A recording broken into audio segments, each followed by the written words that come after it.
തെക്കൻ ഇറാനിലെ മിനാബിലുള്ള ഷജറ തൊയ്യബ girls elementary school പരിസരത്തേക്ക് ആ ഒറ്റക്കാലുമായി മുഹമ്മദ് അലി മുടന്തിയെത്തി.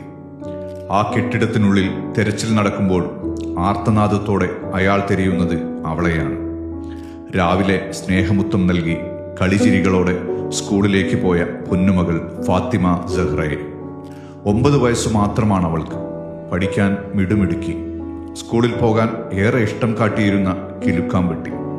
ഇറാൻ ഇറാഖ് യുദ്ധത്തിൽ തൻ്റെ വലതുകാൽ നഷ്ടമായ അലിയുടെ ദുരിതപൂർണമായ ജീവിതത്തിലെ ഏക സന്തോഷമായിരുന്നു ആ കുരുന്ന്. പക്ഷേ മിനാബിലെ സ്കൂളിനു മുന്നിൽ സപ്തനാടികളും തളർന്ന് കരഞ്ഞു കണ്ണീർ വാർത്ത അലിയുടെയും ഭാര്യ ആമിന അൻസാരിയുടെയും മുന്നിലേക്ക് വൈകിട്ട് 4 മണിക്ക് ഫാത്തിമയെത്തിയത് മൃതശരീരമായായിരുന്നു. മിനാബിലെ ആ സ്കൂൾ ലോകചരിത്രത്തിലെ എക്കാലത്തെയും വലിയ നൊമ്പര ചിത്രങ്ങളിലൊന്നായി.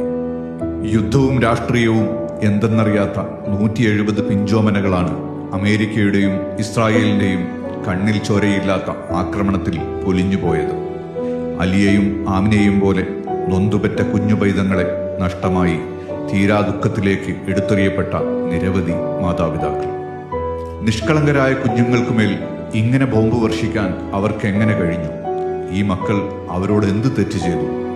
6 വയസ്സുകാരിയായ മകൾ സാറയുടെ മയ്യത്ത് കൈകളിലേന്തി മുഹമ്മദ് ശരീഅത്ത് മാദർ ലോകത്തോട് ചോദിക്കുന്ന പൊള്ളുന്ന ചോദ്യങ്ങൾക്ക് നമ്മൾ എന്ത് മറുപടി പറയും?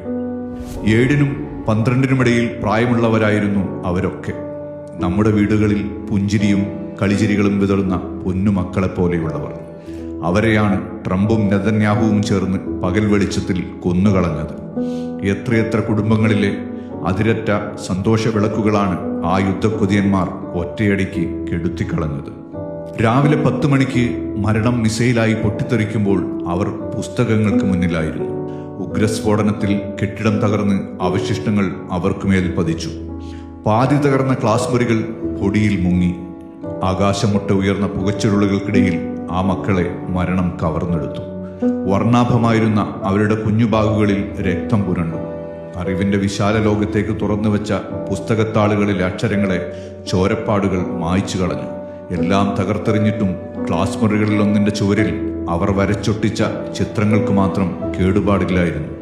ആ ചുമരിലെ 3 കുഞ്ഞുങ്ങളുടെ ചിത്രങ്ങളിൽ അവരുടെ പുഞ്ചിരി ബാക്കി നിൽപ്പുണ്ടായിരുന്നു. വേർപെട്ടുപോയ ഒരു കുഞ്ഞിക്കൈ ആ അവശിഷ്ടങ്ങളിൽ നിന്ന് കണ്ടെടുക്കുന്ന ദൃശ്യങ്ങൾ മനസ്സാക്ഷിയുള്ളവരെ കണ്ണീരണിയിക്കുന്നതായിരുന്നു. ആ വീഡിയോ ദൃശ്യങ്ങളിലെ നൊമ്പര കാഴ്ചകൾ പുനഃപ്രസിദ്ധീകരിക്കാനാവുന്നതല്ലെന്ന് ദ ഗാർഡിയൻ അടക്കമുള്ള പാശ്ചാത്യ മാധ്യമങ്ങൾക്ക് പോലും ക്ഷമാപണം നടത്തേണ്ടി വന്നു. അറിവിന്റെ പൂങ്കാവനത്തെ വെന്തുവെണ്ണീറാക്കി കുഞ്ഞുമാലാഖമാരെ നിഷ്കളങ്കം വധിച്ചു കളഞ്ഞ ക്രൂരതയെ എന്തു പറഞ്ഞാണ് ഈ കൊലപാതകികൾ ന്യായീകരിക്കുക?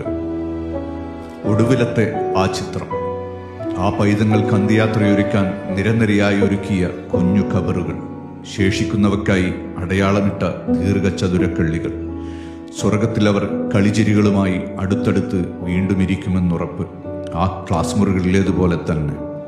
അപ്പോഴും ലോകത്തിന് കണ്ണീരുണങ്ങാതെ ചോദിക്കാൻ ആ മാതാപിതാക്കൾ നെഞ്ചുപൊട്ടി ചോദിച്ച ചോദ്യങ്ങൾ ബാക്കിയുണ്ടാവും. ഈ പൈശാചികതയൊക്കെ ചെയ്തു കൂട്ടുന്ന നരാധമന്മാരെ കാലം നിങ്ങളെ ഒരിക്കലും വിചാരണ ചെയ്യാതെ പോകില്ലെന്ന് നിങ്ങൾ കരുതുന്നുണ്ടോ?